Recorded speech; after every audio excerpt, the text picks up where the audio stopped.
저는 양천구 신정동에서 92년도부터 어린이집을 운영하고 있고요. 33회 우리 아이들과 함께 생활하고 있고 32회 졸업생들을 배출한 어린이집 원장입니다. 저는 유치원에서 6세 어린이들을 교육했던 유치원 교사였어요. 그런데 그때 당시에 종일반 아이들이 맡길 곳이 없으니까 갈 데가 없다는 그 부모님들의 이야기도 들렸고 91년도에 영유아 보육법을 국가에서 만들었습니다. 만든 이유는 유치원에서 종일 보육을 거부했기 때문이에요. 국가에서는 놀이방, 어린이집 이 부분으로 91년도부터 출발하게 되었죠. 거기에 너무 안타까운 마음이 들었어요. 150명 정도 유치원이었거든요. 그런데 오후 2, 3시 정도 되면은 우리 아이들을 보육할 선생님이 없었어요. 이 아이들이 오며 가며 이반 저반 떠도는 그 느낌. 사실 종일반 선생님이 따로 배정되어 있지 않았습니다. 그때 당시는. 그래서 그 부분에서 좀 안타까움이 컸습니다. 영유아 시기가 우리 아이들에게는 인생에 있어서 핵의 시기예요. 그래서 이 시기에 자기가 사랑받고 있다는 것을 충분히 느낀 아이는 무엇이든 할 수 있는 능력이 됩니다. 그래서 내가 어린이집을 해야 되겠다 생각을 하고 오픈하게 되었습니다.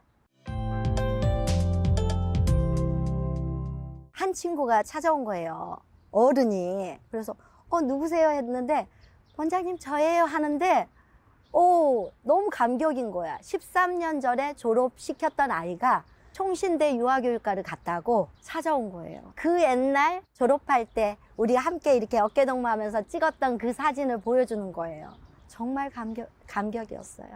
그러면서 중학교 때부터 자기가 자기의 꿈을 고민하다가 유아교육을 선택했다고, 자기도 좋은 선생님이 되겠다고 이야기했습니다. 그 다음날 또 16일에 중학생 아이가 찾아왔어요. 그런데 두 손에 커피번 있잖아요. 그거를 두 개씩 든 거를 가지고 왔는데 원장님 이거는 제가 만든 거예요. 이건 하나는 원감님 거, 하나는 원장님 거. 그래서 이거를 선물로 드리려고 왔습니다 하고 갖고 왔어요. 너무너무 감동이었어요. 발달이 조금 늦은 아이가 있었고 이 아이를 위해서 우리가 작년에 육아종합지원센터에 의뢰를 해서 컨설팅도 받은 바 있습니다. 그래서 부모도 상담을 받고 교사도 상담받고 아이도 관찰하고 여러 가지의 이제 원해서 할 수 있는 접근 방법을 강구해서 했고 사실 기저귀도 차고 왔었어요. 만 3세가. 근데 1대5였기 때문에 교사대 아동 비율 그 시범사업 그 기관이었기 때문에 저희가 그 아이를 충분히 기저귀도 떼주고 그리고 충분히 이제 케어를 할 수가 있었는데 3월이 되면서 1대20반이 되었어요. 그래서 만 4세 12명 중에 1명이었고 만 5세 이제 8명이 있어 20명이 혼합반입니다. 그런데 20명에서 그 아이가 있는데 발달이 조금 늦다 보니까 통합반에서 있을 때 보면은 연장반에서 막 동생들 것도 뺏고 싸우고 울고 이게 빈번한 거예요. 근데 교실에서도 그러겠죠. 근데 새로운 교사가 와서 울면서 내려왔어요. 못하겠다고. 교사를 다시 뽑아달라고. 너무 마음이 아팠어요. 그때 생각하면 울먹거려지는데 6시간 보조교사를 붙박이로 해드렸거든요. 그래도 역부족인 거예요. 결론은 그 교사 그만뒀어요. 제가 정말로 고민스러웠던 거는 아이, 부모, 교사가 행복한 어린이집이라는 게 무엇일까? 교사가 저렇게 못하겠어요. 이 아이가 이 속해 있는 걸 알았다면 저는 교사를 안 했을 거예요 하는 거예요. 6세 반, 7세 반 혼합반인 20명을 6세 반 12명, 7세 반 8명으로 그렇게 해볼까 고민했습니다. 그리고 그만두겠다는 교사한테 두 반 중에 어느 반을 할 거냐 물어봤더니 자기는 7세를 하고 싶대요. 그래서 그렇게 하고 그럼 6세 교사를 또 구하자. 돈이 문제가 아닌 거예요. 애 한 명이 너무나 소중했어요. 여러 선생님들이 하는 말이 원장님 그건 답이 아니에요. 왜냐하면 12명 가운데 그 아이가 있는 한 그 12명을 맡은 교사가 못 견딜 것 같아요. 그래서 제가 너무 마음이 아픈데 결단을 해야 되겠다고 생각했어요. 어린이집 원장으로서 부모님을 모셨어요. 저녁 7시에 모셔서 제가 설명을 드렸어요. 부모님들은 우리 이 아이에 대해서 어떻게 생각하냐. 그랬더니 너무 만족해 하시는 거예요. 어린이집에.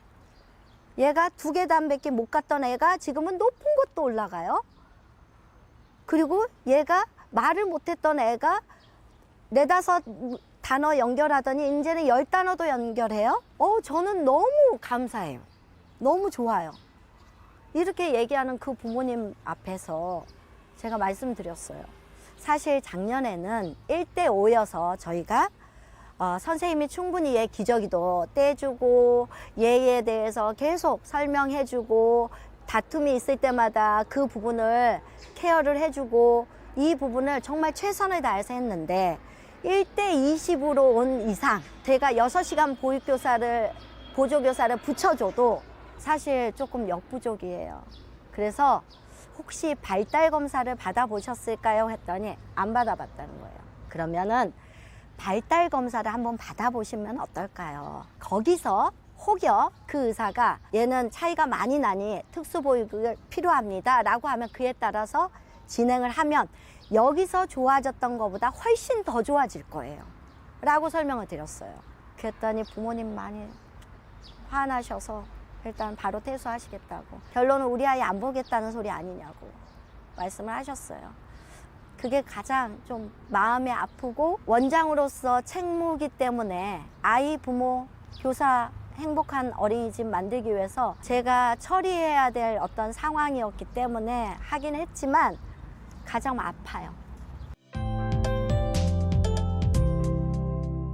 우리 연합회를 생각하면 마음이 따뜻해요. 왜냐면 92년도부터 어린이집을 운영하면서 갑자기 94년도에 연락이 왔어요. 서울시 어린이집 연합회를 창립한다고. 그래서 좀 참석을 해줄 수 있냐고. 그래서 정말로 그때 꼭 가야 되겠다는 마음을 갖고 참석을 했고, 정말로 어린이집을 운영하면서 나 혼자 홀로 이겨내야 되는, 왜냐하면 유치원이 기득권을 많이 갖고 있었기 때문에 그 속에서 저기는 놀이방이야, 저기는 어린이집이야, 뭐 저기는 애기들이 가는 거야 인식으로 시작했잖아요. 그러면서 외로웠던 그 마음들이 그때 모여서 그렇게 몇몇 분들이 사진을 찍고 시작했던 그 연합회가 이제는 전국적으로 이 많은 어린이집 아이들과 부모들, 교사들이 힘이 되는 연합회가 되었다는 게 정말 감사하죠. 그래서 저는 이제 연합회 간절히 바라는 바는, 우리가 왜 그런 거 있잖아요. 유치원, 어린이집, 자기의 어떤 기득권, 이익, 그런 걸 위해서 이렇게 뭔가의 팽팽한 싸움이 아닌 정말로 아이 중심의 아이를 위한 그러한 노력들, 그 노력들을 우리 민간 어린이집 연합회에서 충분히 할 수 있을 거라고 생각합니다.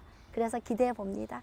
저출산으로 아이들이 많이 줄어들고 있잖아요. 그래서 이리저리 폐원 소식들이 해마다 조금씩 이루어지고 있는 상황에서 우리 원장님들이 이제 코로나 끝나서 사람들이 결혼도 하고 또 이렇게 가정을 꾸리고 있으니 조금 더 힘을 내서 조금 더 버텨보는 건 어떨까 싶습니다. 그래서 정말로 우리 아이들이 행복한 그런 보육을 만들어 갔으면 좋겠습니다.